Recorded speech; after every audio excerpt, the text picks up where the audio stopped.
kita akan mulai pertemuan ke-9 kita kali ini tentang pembahasan yang sudah masuk ke dalam bab optik ya.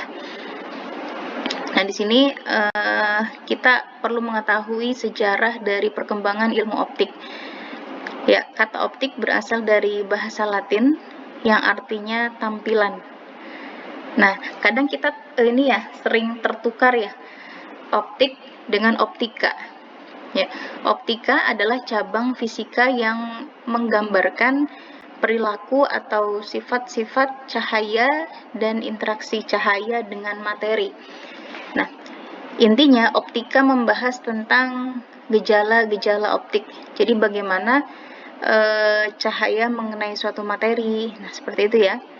Terus bagaimana perilakunya. Nah, itu yang dibahas dalam kajian optik. Nah, bidang optika terbagi menjadi dua, ya, yaitu optik geometri dan optik fisis. Nah, optik geometri atau optik sinar menjabarkan perambatan cahaya sebagai vektor yang disebut sinar melalui gambar-gambar geometri dari berkas sinar tersebut. Nah, sedangkan optik fisis menjelaskan gejala-gejala yang terjadi pada optik geometri. Ya, jadi gejala-gejala yang terjadi pada peristiwa yang pertama ya, optik geometri itu dibahas di dalam optik fisis. Nah, dengan penjabaran matematis ya. Jadi optik fisis ini adalah jabaran matematis dari fenomena optik geometri tadi. Nah, sehingga komponen optik dan sistem kerja cahaya seperti ukuran, posisi, dan pembesaran objek menjadi lebih jelas ya.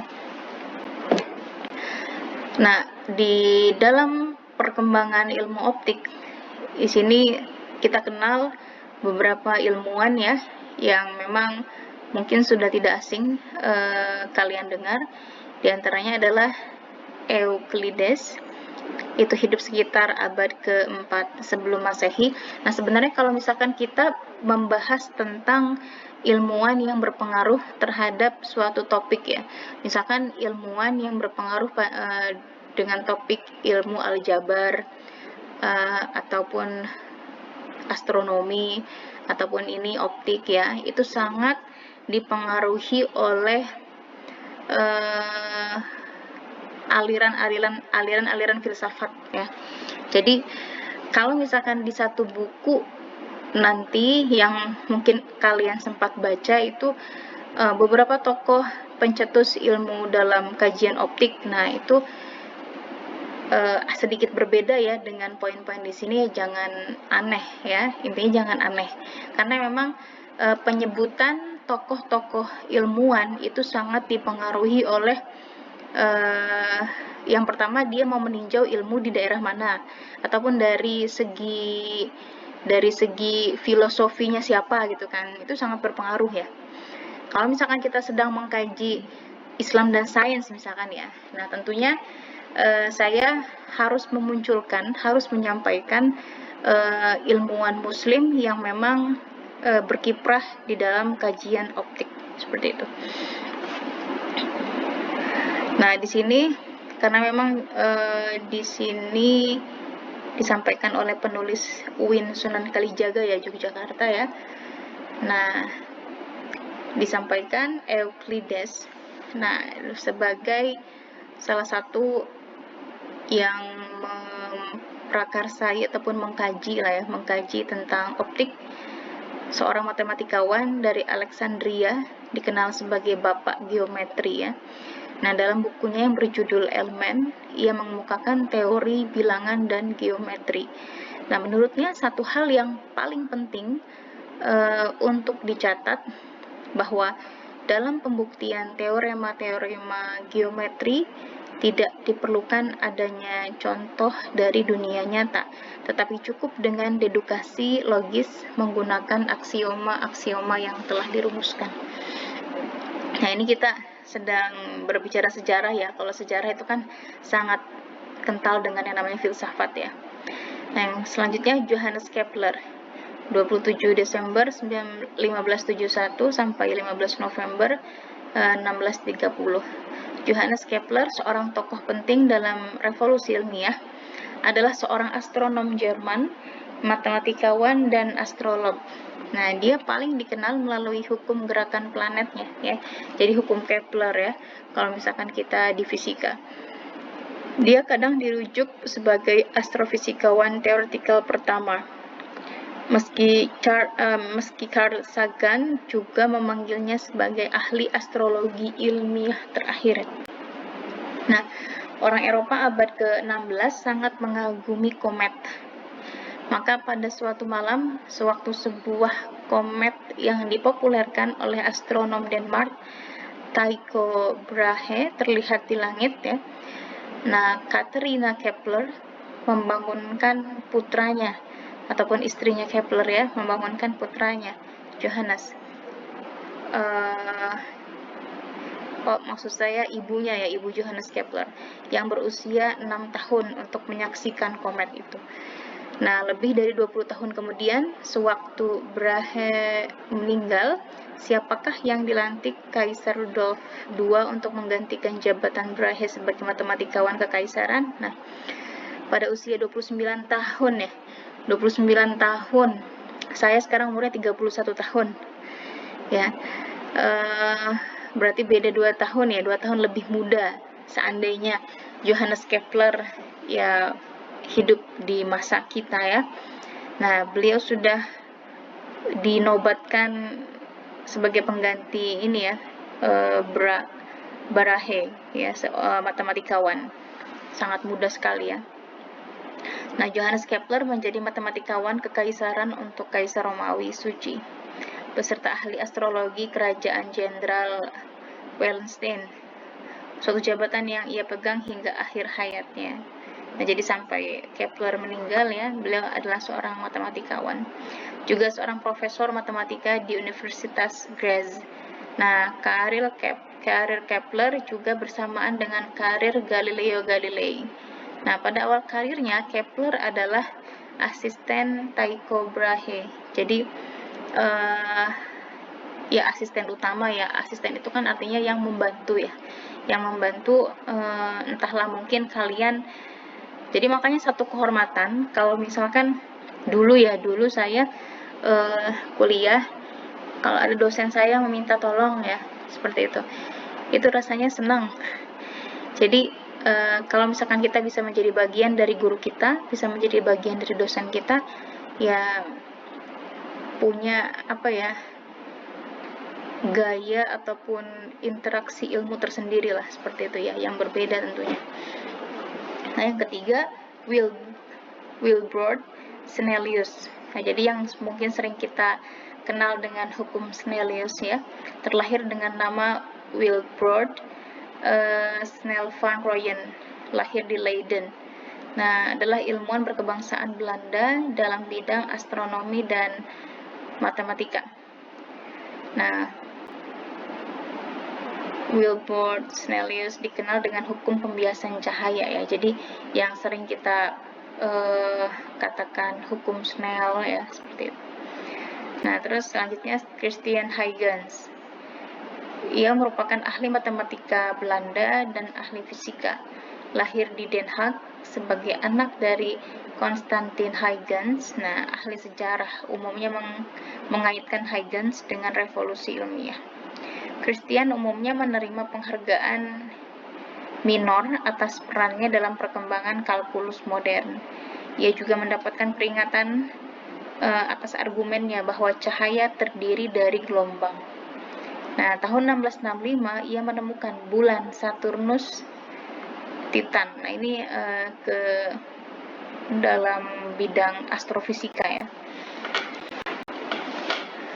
Nah, selanjutnya ada Anthony van Leeuwenhoek ya, seorang ahli fisika dan biologi, pelopor riset mikroskopik yang dilahirkan di Delft, Belanda pada usia 21 tahun. Kalian usianya berapa tahun? Berapa? 17, Bu. 17, ada yang 17? 17, Bu. 17, Bu. 17 tah? semester 20, Bu. 18, Bu. semester 3 kan ya? 18 sih, Bu. 18 ya? Enggak, tadi ada yang 17 berarti ya muda ya? Ya. Nah, ini Kemarin udah 18. oke. Iya. Nah, jadi pada usia 21 tahun, Anthony van Leeuwenhoek ini ia membuka toko kain dan mulai menggunakan kaca pembesar sederhana buatannya sendiri untuk memeriksa kualitas kainnya. Jadi terkadang kita ya bukan sesuatu hal yang mepet ya. Inspirasi itu lahir dari sesuatu hal yang mepet. Nggak gitu juga sih ya. Inspirasi itu lahir apabila kita benar-benar memahami kebutuhan kita itu apa. Nah, itu disertai dengan ilmu yang kita punya ya. Jadi terinspirasi ya. Jadi Anthony ini terinspirasi dari kebutuhannya yang ingin melihat permukaan kain ya yang kecil. Nah, didesainlah kaca pembesar. Nah, mikroskop Leeuwenhoek tidak lebih besar daripada ibu jari. Mikroskop tersebut terbuat dari logam, lensa tunggalnya mempunyai tebal kira-kira 1 mm, dan panjang fokusnya begitu pendek sehingga dalam menggunakannya harus dipegang dekat sekali dengan mata. Nah, pertama kali Leeuwenhoek membuat mikroskop hanya sebagai hobi. Nah, pada tahun 1974, Leeuwenhoek menemukan hewan-hewan bersel satu, yaitu protozoa. Nah, ia katakan bahwa setetes air bisa menjadi rumah 1 juta hewan-hewan kecil tersebut. Leeuwenhoek hidup dalam ketenaran. Ia dikunjungi raja-raja pada saat itu. Menjelang kematiannya pada usia 90 tahun, ia telah membuat lebih dari 400 mikroskop. Ya. Jadi luar biasa.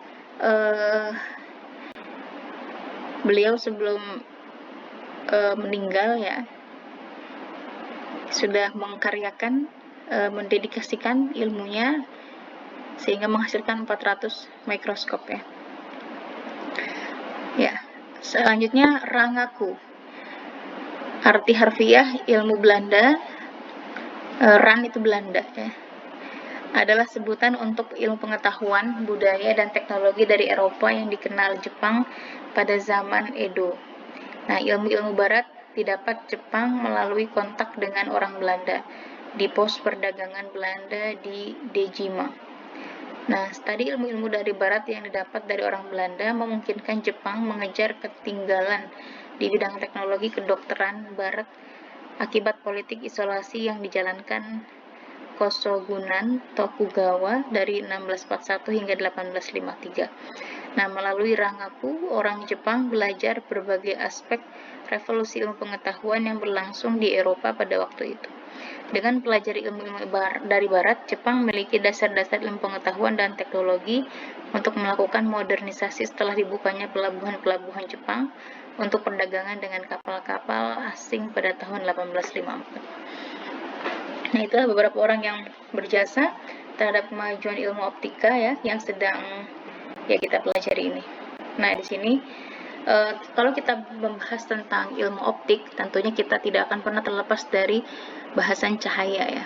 Nah, karena mata kita bisa melihat benda yang sangat kecil, benda yang mungkin sekilas kasat mata ya. Nah, tapi dengan bantuan alat optik, entahlah itu kaca pembesar ataupun loupe, nah kita bisa, ataupun mikroskop elektron ya, kita bisa melihat ternyata ada kehidupan yang tidak harus kita, bukan tidak harus, di kesempatan yang mungkin memang kita nggak bisa lihat gitu ya. Tapi pada saat kita dibantu dengan adanya mikroskop elektron, kita bisa lihat dan kita bisa sadar. Ternyata ya tadi yang telah disampaikan ya, 1 tetes air itu mengandung berjuta-juta organisme ya. Atau entahlah itu dalam bentuk bakteri, entahlah itu dalam bentuk virus ya, seperti itu. Nah, dalam kajian ini ya, kajian cahaya. Nah, tahukah kalian apa yang dimaksud dengan cahaya ya? Cahaya dapat kita temui di mana-mana. Nah, alhamdulillahnya kita yang tinggal di Indonesia ya merupakan daerah yang beriklim tropis ya, yang sebenarnya kita pun belum optimal untuk bisa memanfaatkan cahaya matahari yang hampir bisa kita katakan rutin ya menyinari bumi, ya belum bisa kita manfaatkan dengan sebaik-baiknya. Sementara sumber daya alam yang memang renewable ya, yang unrenewable yang tidak dapat diperbaharui ya, itu semakin tipis. Jadi seperti batu bara ya, gas bumi, minyak bumi, itu kan sangat terbatas di sini ya. Kalian sudah ketahui ya bahwa proses pembentukannya harus ya sampai berjuta tahun ya. Sementara usia kita jelas tidak sampai segitu. Nah, di sini cahaya kita bisa dapatkan di mana-mana ya, terutama di Indonesia. Tinggal kita buka pintu, kita sudah mendapatkan cahaya ya. Lain halnya dengan orang-orang luar negeri yang sungguh merindukan cahaya matahari sampai dia bela-bela datang ke Indonesia untuk bisa menikmati sinar matahari. Ya kalau kita sih tiap hari ada ya. Nah itu dia yang terkadang membuat kita terlena gitu ya, seperti itu. Nah cahaya memiliki manfaat yang sangat besar untuk kehidupan, terutama cahaya matahari. Nah tanpa cahaya tidak mungkin ada kehidupan. Jika bumi tidak mendapat cahaya dari matahari, maka bumi akan gelap gulita dan dingin, membeku ya. Jadi bayangkan kalau misalkan kita pernah mendengar kisah di zaman es ya, bagaimana bumi sempat mengalami sebuah ya fase yang memang ya segitu belum banyak organisme yang hidup ya. Coba bayangkan kalau misalkan kita sudah hidup di zaman itu, ya sudah habis, karena memang es di kutub itu mengalami pencairan ya. Dan memang bumi pun mengalami sebuah kondisi ya, bumi ingin stabil gitu ya. Jadi stabilnya bumi itu entahlah kutub-kutub di es di kutub itu mengalami pencairan dan lain sebagainya ya, sebagai adaptasi adanya sinar matahari. Nah cahaya termasuk gelombang elektromagnetik. Ini sudah kita pelajari ya di materi sebelum UTS ya.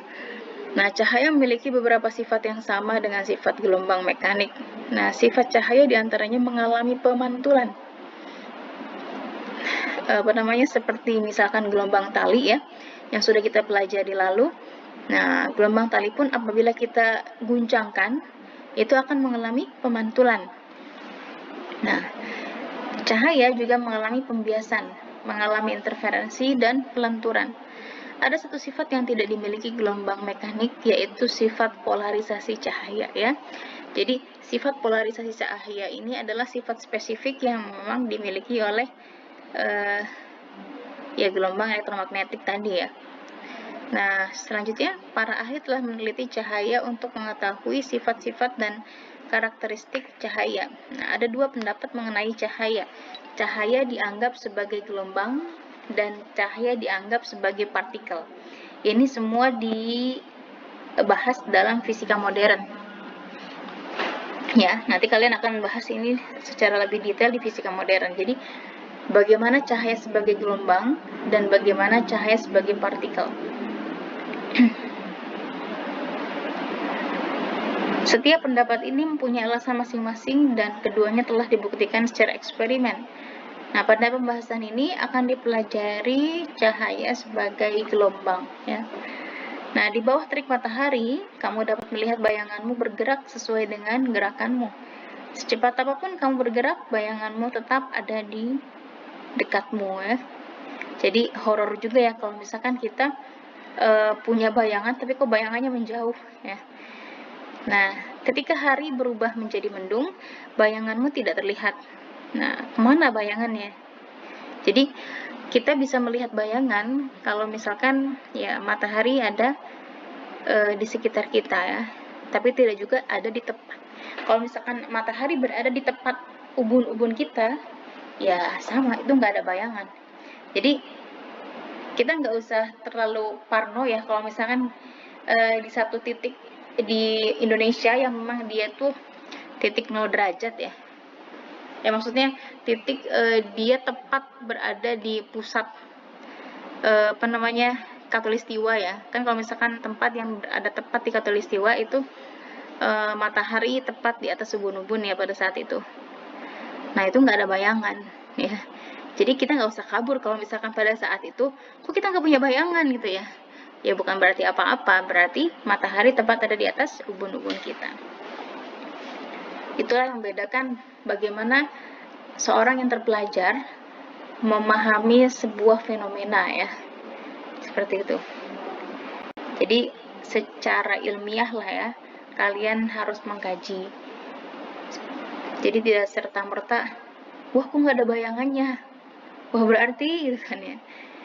Boleh untuk bisa menghormati budaya lokal, tapi sejatinya kita sebagai mahasiswa sains ataupun manusia yang memang sedang belajar, ya kita memandangnya pun dari segi ilmu pengetahuannya ya, seperti itu.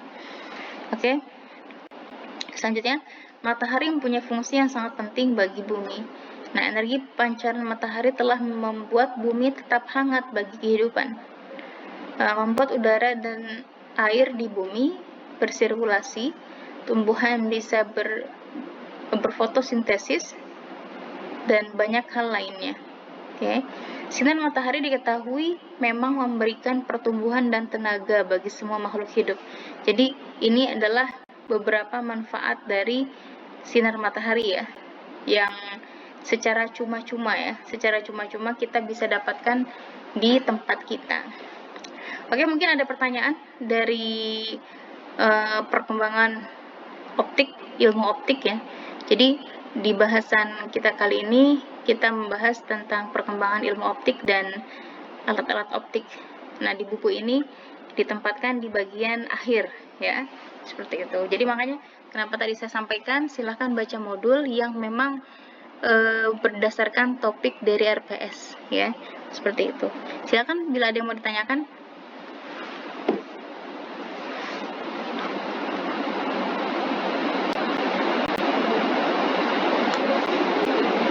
Saya Bu. Oke, silakan. Bu. Ya. Tadi kan dari bahas itu Bu, cahaya tuh ada yang partikel sama yang gelombang. Nah, apakah kedua hal tersebut berfungsi sama atau berbeda Bu? Ataukah salah satu dari bagian tersebut ada punyai fungsinya masing-masing Bu? Oke. Ya, sebenarnya itu intinya di ketika cahaya sebagai gelombang dan ketika cahaya sebagai partikel, yaitu mempunyai perilaku yang berbeda, seperti itu ya. Dan ya tadi, semoga kalian malah jadi penasaran, yaitu memang akan kita bahas secara lebih detail di buku, sebentar kok saya lupa bukunya ya, di fisika modern intinya. Fisika modern, kalian udah dapat belum fisika modern?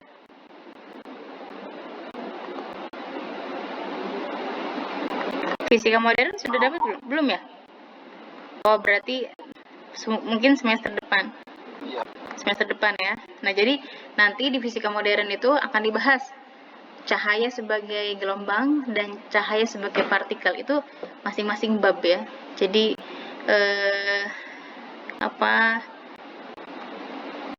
akan kita ketahui lebih lanjut. Sebentar, ini saya sedang. Oke, mungkin ada lagi tanggapan?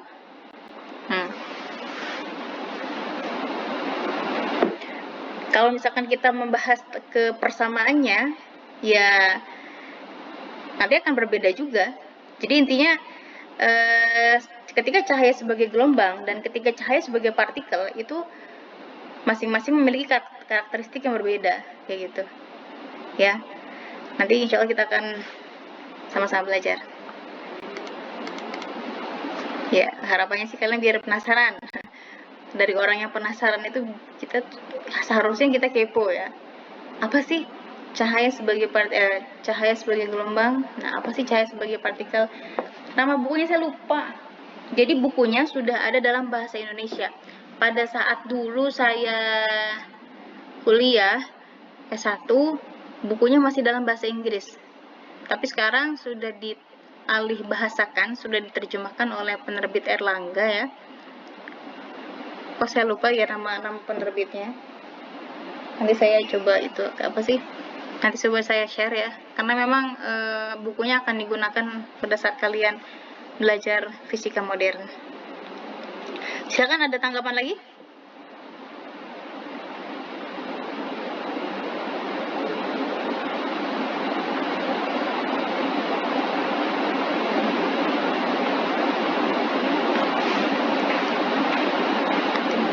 Untuk pembahasan di pertemuan selanjutnya, bila ya kenapa saya namakan di sini modul ya, modul optik.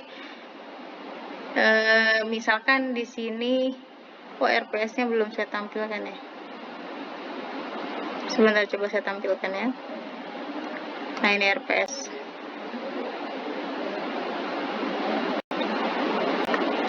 Nah, sini ya. Ini pertemuan 11. Nah, ini dia. Nah, ini kan pertemuan 9 kita kan ini ya, di sini ya, sejarah dan macam-macam alat optik. Nah, di sini dasar-dasar optika geometri ya. Jadi pembahasan tetap kita berkiblat ataupun beracuan ya, berpedoman dengan RPS. Nah, sementara isi ataupun bahan kuliahnya saya persilahkan kepada Anda untuk bisa ya mengeksplor lebih jauh ya. Jadi tidak terpatok pada ini, buku ini aja ya, enggak ya. Jadi bisa kalian cari e-book yang lain ataupun sumber yang lain, yang penting itu valid ya. Oke. Silakan, ada pertanyaan lagi?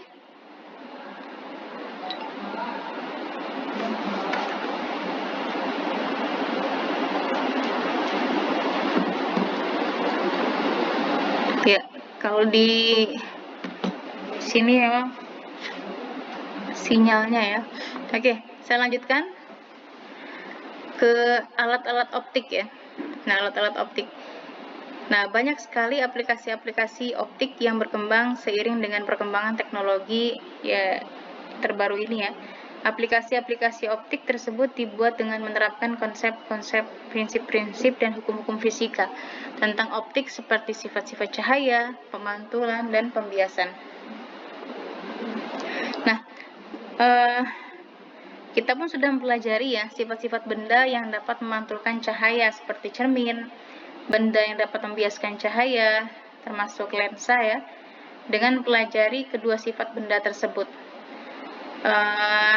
Yang mungkin juga kalian pernah lakukan ya di praktikum fisika dasar, itu tentang pemantulan dan pembiasan cahaya. Nah, alat yang langkah percobaannya memanfaatkan prinsip pemantulan dan pembiasan cahaya disebut alat optik ya. Jadi alat optik ini dia memang speknya ya, spesifikasinya, pengkhususannya adalah di pemantulan dan pembiasan cahaya. Meskipun dalam prakteknya ya jauh lebih dalam daripada itu ya, seperti itu. Nah, alat optik yang digunakan itu seperti kacamata ya. Nah, kacamata yang mungkin kalian berkacamata, nah itu adalah alat optik yang paling dekat dengan kalian ya. Ataupun mata kita sendiri ya, mata kita sendiri pun itu alat optik ya, alat optik yang alami. Kaca pembesar ataupun loop, mikroskop, kamera, dan periskop. Nah, akan tetapi dari sekian banyak alat optik yang diciptakan manusia, tidak ada satupun alat optik yang dapat menyaingi ciptaan Tuhan, yaitu mata ya. Jadi mata kita adalah alat optik yang ya harus kita jaga ya.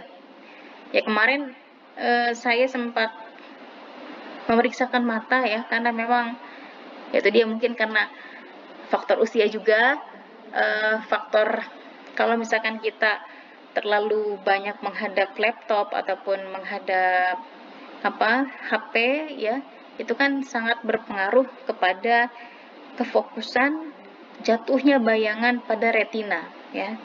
Jadi kalau misalkan bayangan jatuh di depan retina itu bermasalah. Kalau misalkan bayangan berada di belakang retina itu juga masalah. Nah, jadi harus tepat di retina. Makanya kalau misalkan ada orang yang memang rabun jauh, rabun dekat gitu ya. Kalau saya termasuk yang rabun jauh. Dan kemarin baru diperiksa ternyata ada silindernya juga.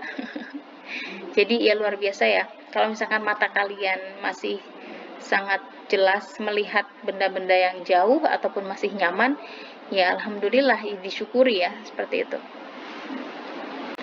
Selanjutnya, oleh karena itu menjadi kewajiban kita ya mensyukuri dan memelihara mata kita. Nah, alat optik yang dibuat manusia sangat bermanfaat dalam kehidupan sehari-hari. Dengan teropong, kita dapat melihat benda-benda jauh ya, ataupun mungkin di antara kalian ada yang pernah ke planetarium ya, Bosya di Bandung. Nah, jadi betapa benda yang sangat jauh itu bisa kita lihat ya, seperti itu dengan kecanggihan ataupun perkembangan ilmu optik. Selanjutnya, untuk melihat benda-benda renik ataupun benda-benda yang sangat kecil ya, nah kita dapat menggunakan mikroskop ya. Mikroskop di sini sangat beragam, ada mikroskop elektron, ada mikroskop yang memang biasa ya, seperti itu ya. Nah, selanjutnya, alat optik yang akan kita bahas di sini adalah mata. Mata yang ya ini adalah anugerah ya dari Allah. Kita bisa melihat warna-warna yang bisa kita terjemahkan ke dalam tubuh kita sebagai keindahan ya, itu dari mata. Nah, semua yang diberikan oleh Tuhan tidak ada yang sia-sia. Salah satunya panca indera. Salah satu panca indera adalah mata ya. Kita diberkahi Tuhan dengan diberikannya sepasang bola mata indah sebagai indera penglihatan ya. Nah, dengan kedua bola mata kita dapat menikmati keindahan alam ya, seperti yang tadi saya sampaikan. Nah, kadang fungsi mata sebagai salah satu indera sering kita abaikan ya, ataupun kita tidak hargai. Jadi ya seperti ya karena memang sekarang ini ya zamannya kuliah di depan laptop ya, intensitas kita dengan laptop pun otomatis akan sangat meningkat ya, seperti itu. Nah, salah satu ikhtiar agar mata kita tetap sehat di sini sudah disampaikan ya. Jangan menonton televisi dengan jarak yang terlalu dekat. Terusnya sama juga dengan komputer ya. Durasi ataupun waktunya itu perlu diatur. Terus membaca buku. Bentar.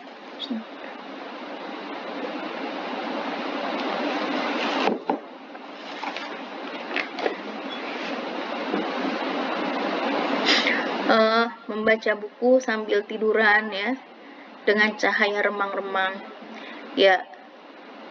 Realistisnya kadang saya pun dengan mungkin badan yang lemes ya, tapi pengen tetap baca ya, kadang memang sambil rebahan ya, tapi itu jangan juga dijadikan kebiasaan ya, karena memang itu akan sangat menyusahkan mata kita ya, seperti itu. Nah, jadi bagaimana kita bisa menangkap benda yang berada di sekitar kita, karena memang benda itu memantulkan cahaya kepada kita ya. Nah, selanjutnya ya di sini tidak saya bahas secara detail ya bagian-bagian mata, bisa kalian baca secara mandiri. Ada di sini bola mata, koroid, kornea, cairan pada mata ya, lensa mata, pupil, retina. Nah, ini adalah bagian-bagian mata yang sudah kalian pelajari ya. Bintik buta, kelopak mata, sklera, iris, nah seperti itu ya. Oke, selanjutnya di sini juga ada cacat mata ya. Nah, cacat mata, miopi ya. Kalau cacat rabun dekat itu hipermetropi ya, seperti itu. mata tua, presbiopi, astigmatisme, mata silindris. Jadi kadang kita bisa membahasakan lebih mudahnya kalau misalkan kita melihat satu garis lurus yang sebenarnya itu lurus gitu. Nah, tapi kita melihatnya kok lengkung. Nah, itu perlu diwaspadai ya. Perlu diperiksa dulu oleh dokter spesialis mata, ada apa dengan mata kita. Ya, seperti itu. Astigmatisme. Nah, jadi kalau misalkan ngelihat kotak kayak gini nih, ya, kotak kayak gini, kok kelihatannya kok lengkung ya. Nah, seperti itu ya. Itu ciri-ciri orang yang memang punya astigmatisme ataupun silindris. Ada juga yang buta warna. Nah, katarak. Nah, ini alat-alat optik.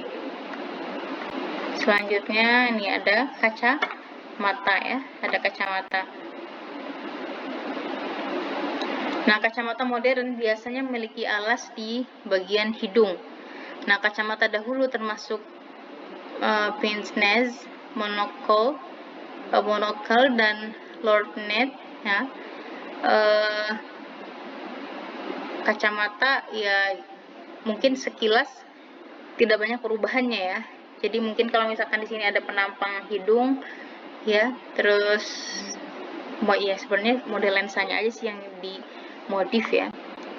Nah, dahulu lensa terbuat dari gelas, tetapi sekarang ini banyak terbuat dari berbagai macam plastik, termasuk CR39 atau polikarbonat ya.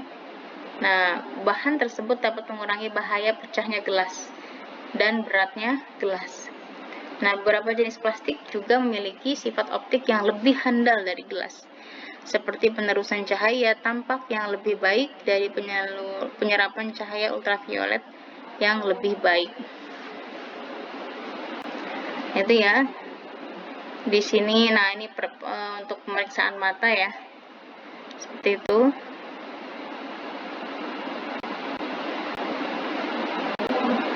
Di sini ada kamera ya.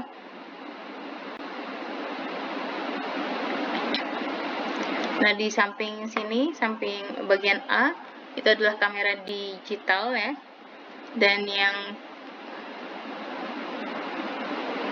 kamera digital dan kamera konvensional ya. Nah, mungkin kalau misalkan pada saat dulu kalian belajar ya, bagaimana sifat bayangan di ruang 3, ruang 2, ruang 1 itu kayaknya sering juga ya kita ngafalin ya. Oh, kalau misalkan bayangan di ruang 3 ataupun benda di ruang 2, bayangannya di ruang berapa gitu ya. Sifat-sifat bayangannya adalah maya diperbesar, diperkecil. Maya diperbesar di misalkan di belakang fokus misalnya seperti ya. Jadi konsep yang memang sudah kita miliki di sekolah dulu itu akan sangat bermanfaat untuk bisa mengkaji lebih dalam lagi. Nah, ini ada jenis-jenis kamera ya, bisa dibahas nanti. Oke, silakan kalau ada pertanyaan. Di sini ada loop ya, kaca pembesar.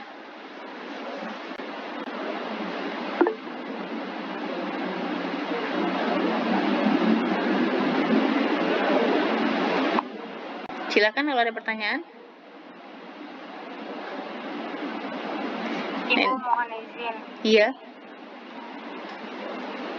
Kalau misalkan orang yang udah minus tuh Bu, kan biasanya apa sih ngelihatnya itu bukan tepat di retina.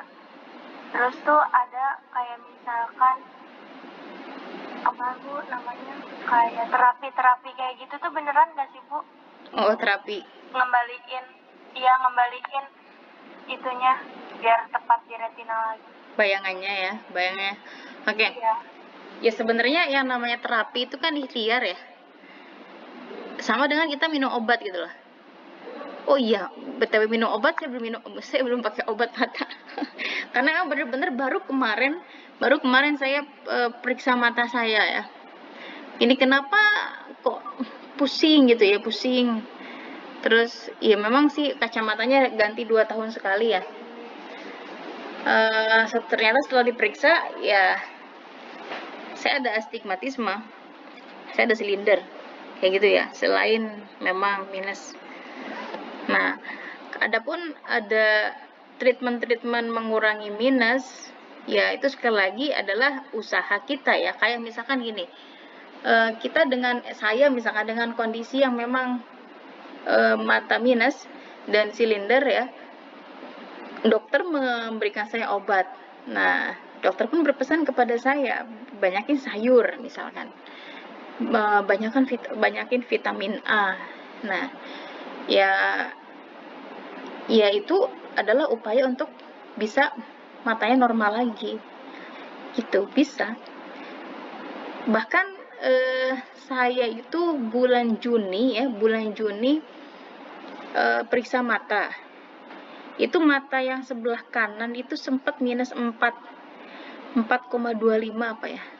Nah baru kemarin saya periksa itu minus 3 ya. Makin kecil atau makin besar? Ayo. Makin kecil ya, makin kecil. Makin kecil tapi ya itu ternyata ada nambah silindernya. Gitu. Jadi kalau saya nih ya, karena memang ini benar-benar update, baru kemarin saya periksa mata di rumah sakit mata ya, khusus mata. Pemeriksaannya aja tuh udah 3 tahap sendiri ya. Jadi kita ngadepin satu alat yang bola mata kita tuh disemprot, ditembakkan cairan gitu kan, seperti itu. Terus nanti ada gambar yang tadi tuh, apa sih yang periksa mata tadi tuh, mana tadi gambarnya ya. Jadi ada periksa mata kayak biasa orang mau bikin kacamata gitu kan ya, ini minus berapa, ini jelas apa enggak, nanti dilihat lagi ini angka berapa dari jarak berapa meter ya kemarin, 2-3 meter apa ya. Makanya kalau misalkan saya lagi buka kacamata nih ya, kalau Anda ada di hadapan saya 5 meter aja lah ya, itu udah nggak kelihatan. Jadi muka tuh udah rata semua gitu loh.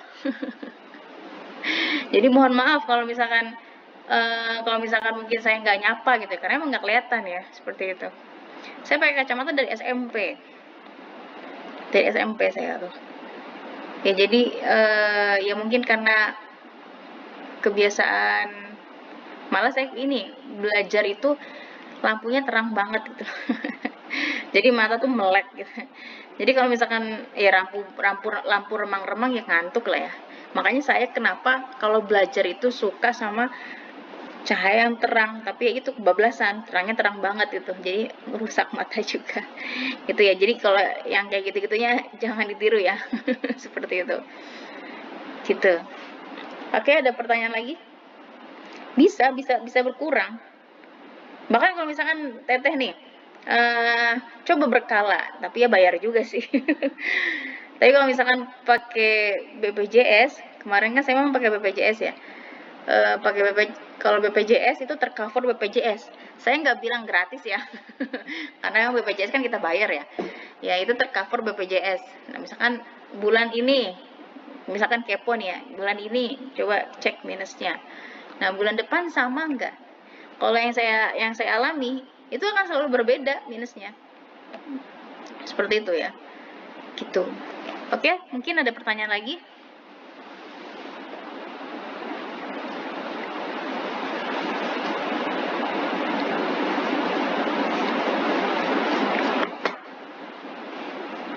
Di sini ada operasi lasik aja Bu biar sembuh. Apa? Gimana? Operasi lasik. Gimana itu? Biar sembuh Bu minusnya. Diapain? Ya kayak di operasi matanya. Mata juga. Horor banget. Saya nggak berani. Emang ada yang pernah gitu? Saudara saya ada Bu. Oh gitu? Sembuh jadinya? Alhamdulillah sembuh. Pas mau masuk TNI kemarin. Oh. Tapi minnya masih kecil sih Bu. Oh gitu. Masih 0, operasi apa? Kayak di laser gitu. Oh gitu. Habis itu dikasih obat gitu. Pas udah sembuh, pas habis operasi. Setelah operasi. beroperasi. Iya, saya juga ngomong-ngomong obat, saya juga belum pakai obat. Itu per 3 jam. Jadi per 3 jam mata saya harus ditetesin. Obatnya kemana ya, saya lupa. Jadi apa namanya? Kayaknya di bagasi motor. Iya, jadi baru inget ya ngomong-ngomong obat. Saya dikasih obat sama dokter itu per 3 jam. Jadi jam 9, jam 10, 11, 12, jam 12 itu harus ditetesin. Jadi sehari itu 6 kali tetes. Gitu ya. Jadi ya kalau misalkan mata kalian masih normal ya alhamdulillah. Harus disyukuri ya. Jadi seperti itu. Kalau misalkan udah buka kacamata nih, udah tuh muka tuh rata semua. Serem juga ya muka rata semua ya. Jadi ya gitulah. Nah, ini adalah perhitungan optik ya, yang ya sudah pernah belajar lah kalian lah ya, seperti itu. Ini untuk loop dengan mata berakomodasi. M sama dengan PP. Nah, PP ini adalah titik dekat mata ya, per F fokus lensa ditambah 1. Ini loop dengan mata tak berakomodasi. Nah, gitu. Nah, ini tanpa plus satunya ya. Nah, ada mikroskop ya. Mikroskop. Penggunaan loop untuk mengamati benda-benda kecil ada batasnya. Ya kan kita ketahui ya, di sini pasti ada keterbatasan kemampuan di setiap alat ya. Loop itu untuk ranahnya mana. Terus mikroskop juga bertingkat-tingkat ya. Ada mikroskop yang memang biasa ada di lab-labnya SMA gitu ya. Ya kan ada kan ya. Jadi misalkan lab-lab IPA kalian ada mikroskopnya itu mikroskop standar. Kalau misalkan mikroskop elektron ya hanya beberapa instansi saja yang punya gitu ya. Bahkan lebih canggih lagi itu ada yang namanya SEM. SEM itu scanning electron microscope ya. Jadi kalau misalkan dalam fisika material di bidang saya itu tuh untuk melihat partikel yang berukuran nano ya, seperti itu. Nah, ini ada mikroskop compound dibuat oleh John Cuff pada 1750 ya. Saya aja belum lahir ya. 1750. Nah, di sana sudah bikin mikroskop. Nah, adapun bagian-bagian mikroskop ya bisa dibaca. Nah, jenis-jenis mikroskop ada mikroskop cahaya, mikroskop elektron ya, seperti itu. Yang jelas mikroskop elektron ya mempunyai tingkat detail yang detail gambar ataupun detail objek yang jauh lebih kecil ya, artinya lebih detail. Nah, sifat bayangan pada mikroskop ya, ini saya kalau ngeliat gambar ini tuh ingatnya pas mau ujian. Jadi saya pelajarin ini rumusnya nih ya, MOB, MOK gitu kan, perbesaran objektif, perbesaran okuler, nah, seperti itu ya. Nah, ini kita merefresh lagi ya ingatan-ingatan di zaman dulu. Oke ya, panjang mikroskop. Nah, kan ada kan nanti soalnya misal dulu di SMA, berapakah panjang mikroskop ya yang jarak pada objeknya sekian, nah, dan jarak ke lensa okulernya sekian. Nah, seperti itu masih sangat saya ingat. Nah, terus selanjutnya ada periskop. Periskop seperti apa nih ya? Ini dia periskop. Adalah teropong pada kapal selam yang digunakan untuk mengamati benda-benda di permukaan laut. Jadi teropong juga dia punya kegunaannya masing-masing ya. Kalau misalkan teropong untuk melihat ke atas, ke angkasa, itu ada teropong yang beda lagi. Terus teropong yang memang bisa dilihat dari permukaan dalam laut ke luar permukaan ya, di permukaan laut maksudnya, itu ada lagi namanya periskop ini. Nah, ini ya teropong ataupun teleskop. Nah, Ini jenis-jenis teleskop, ataupun teropong ya, teropong bintang. Ini ada teleskop bias. Ini ya, teropong pantul astronomi. Jadi bagaimana kita bisa melihat bulan baru ya, ataupun gerhana matahari. Ini teropong bumi. Nah, jadi perjalanan cahaya teropong bumi dengan teropong bintang itu juga berbeda ya. Jadi di sini teropong bumi itu seperti ini ya. Nah, dia perjalanan cahayanya. Teropong prisma atau binokuler ya. Teropong panggung. Nah, seperti itu. Di sini penerapan alat optik mata. Orang dapat melihat segala keindahan di dunia dengan menggunakan alat optik mata ya. Mata ini adalah alat optik alami yang memang sampai saat ini pun orang belum bisa menyamai ataupun kecanggihannya dengan mata ya. Nah, selanjutnya ada penerapan alat optik kamera. Nah, dalam kehidupan sehari-hari sering dijumpai orang mengabadikan suatu peristiwa ya dengan cara mengambil gambar.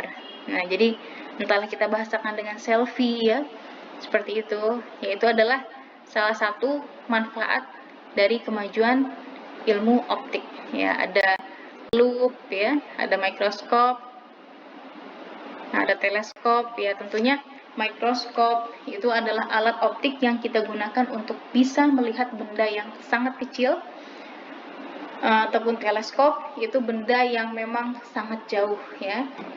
Jadi dari kecil menjadi besar sehingga kita bisa lihat. Kalau teleskop dari kecil sehingga bisa terasa dekat ya dengan bantuan teleskop. Oke, silakan bila ada yang mau ditanyakan.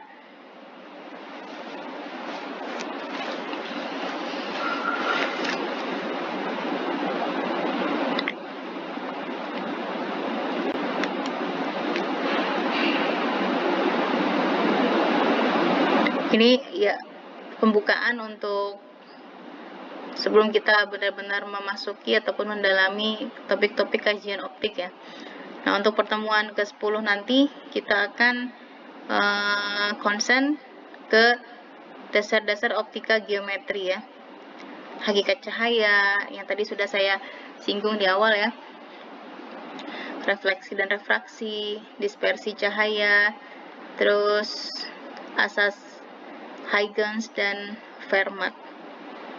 Oke, silakan kalau ada pertanyaan.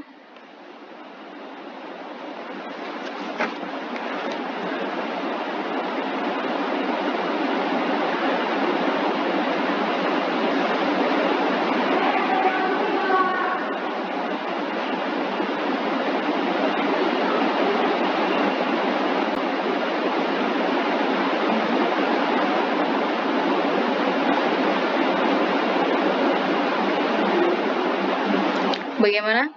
Ini diamnya diam paham atau diam bingung? Silakan.